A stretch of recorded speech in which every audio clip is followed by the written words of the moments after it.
السلام عليكم. اليوم إن شاء الله نبدأ سلسلة كبيرة طويلة قليلة ولكن مفيدة جدا. سلسلة ضمائر البشتو، ضمائر اللغة البشتوية، اللغة الأفغانستان والباكستان. هذه سلسلة من أهم سلسلات الدروس إن شاء الله ستكون، وكونوا معي إن شاء الله لا يفوتكم، لأنه هذه السلسلة إذا تعلمت الضمائر اللغة البشتوية قول كأنك تعلمت ربع لغة. بسم الله الرحمن الرحيم. ننزري. ننزري ما معنى في البشتو؟ ننزري يعني ضمائر، ولكن نحن نقول له أيضا زمائر. زمائر، زميرنا، زميرنا.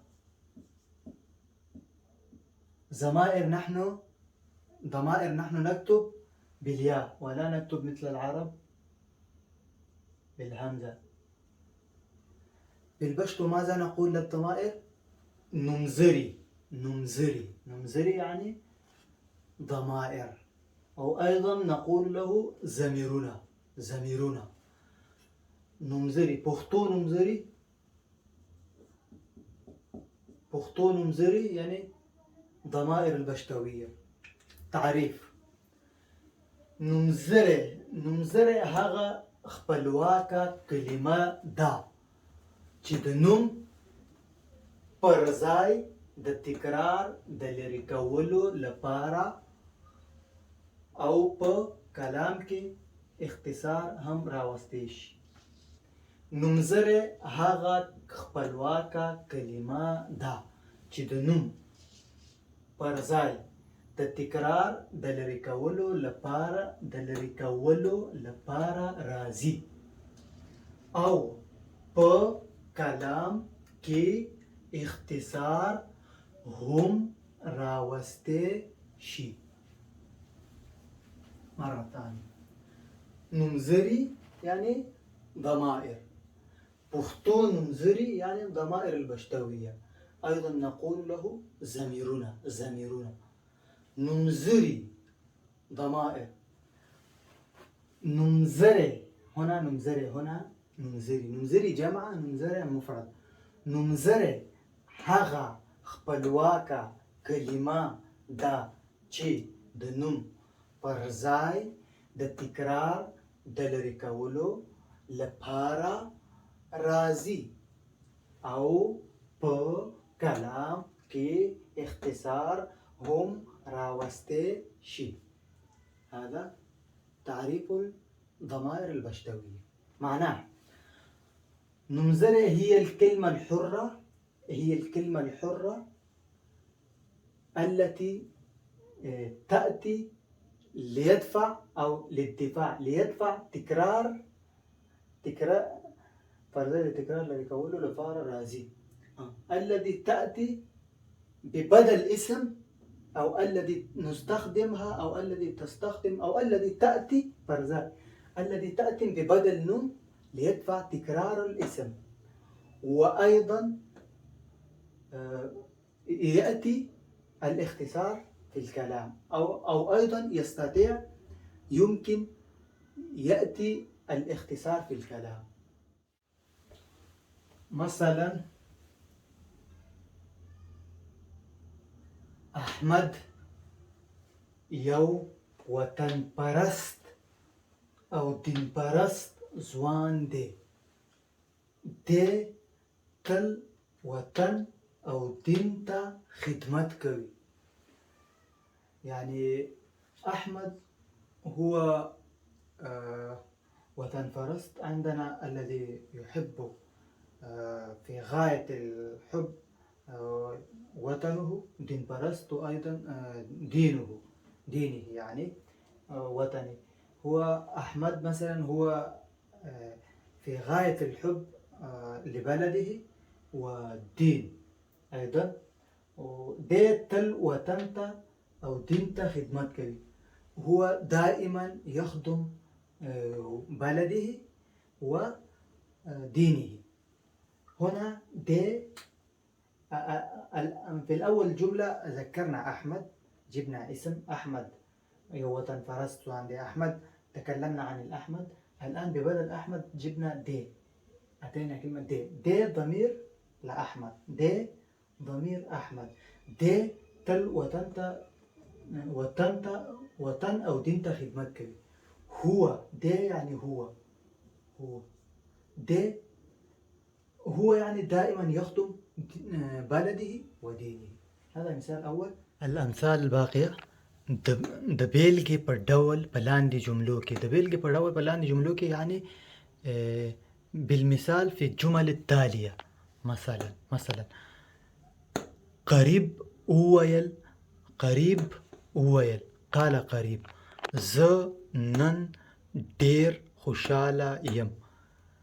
أنا اليوم مسرور جدا، أنا اليوم مبسوط كتير، اليوم أنا فرحان كتير، اليوم أنا مبسوط جدا.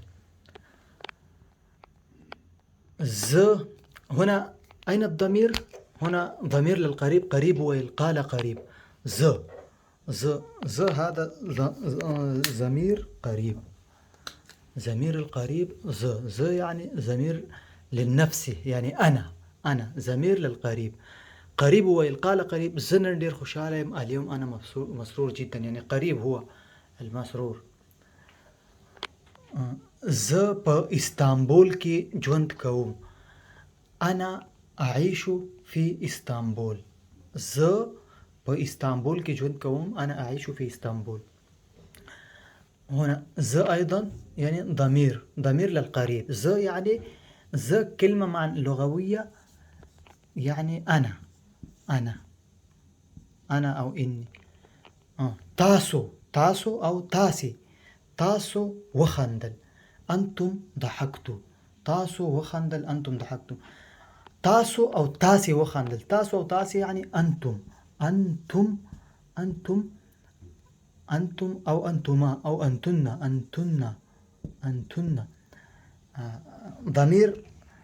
ضمير أنتم، يعني أنتم ببدل ما نسمي أسمائهم نقول لهم تاسو يعني أنتم، تاسو أو تاسي وخندل أنتم ضحكتوا.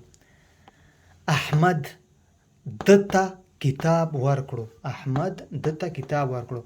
أحمد يمكن عطى كتاب للبنت، فنقول أحمد دتا كتاب ورقلو، أحمد عطاها كتاب. دتا ضمير للبنت، لبنت للمؤنث دتا، يعني أحمد عطى كتاب إياه، أحمد عطى كتاب إياها دتا.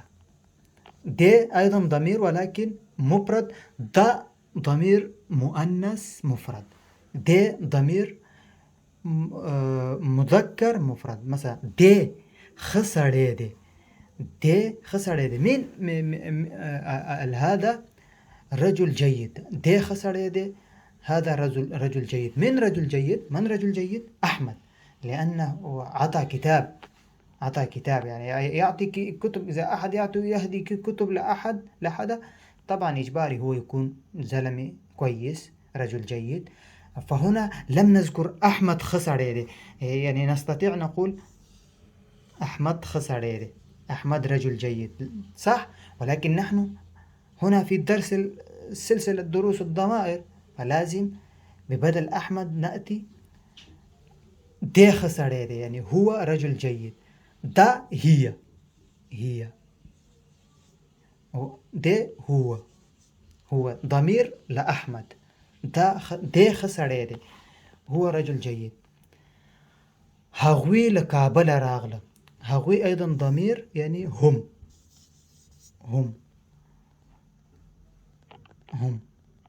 أو هن في نفس الوقت تحسن تستطيع هغوي فوق تحت حمزة، هغوي هن. هم هغوي لكابل راغلة، هم أتوا من الكابول، هم أتوا من كابول. هغوي أيضا ضمير للهم جمع. هذا كم أمثلة، يعني 4-5 أمثلة، ولكن إن شاء الله هذه سلسلة كبيرة، كونوا معي كما قلت لكم ولا يفوتكم الدروس، لا تغيبوا. هذا درس مفيد جدا، أنا أوعدكم وأتحداكم، يعني تحدي. إذا تعلمت ضمائر البشتو كأنكم تعلمتوا اللغة البشتونية ربع، بدون قاموس، بدون كلمات، بدون جمل، بدون حكي، بدون كلام، بدون كتابة، بدون قراءة، فقط ضمائر تعلموا إن شاء الله. فأنتم ستعلمتوا كأنكم تعلمتوا ربع لغة. وثاني شيء، إذا أنتم جديد في قناتي فلا تنسون اشتراك تعلم مع قربان أفغان لكي يصلكم كل ما هو الدروس الجديد. وإذا أنت معي في قناة فحقي هذا عليكم أنكم تحطوا رأيكم، ولا تنسوا اللايك والكومنت لكي أنا يعني يقويني هذا الشيء، وأنا إنسان، أنا بشر، أنا ضعيف، كي أعلم أخطائي أيضا وأتعلم منكم أيضا. تحطوا لي رأياتكم، ولا تبخلوا باللايك والكومنت.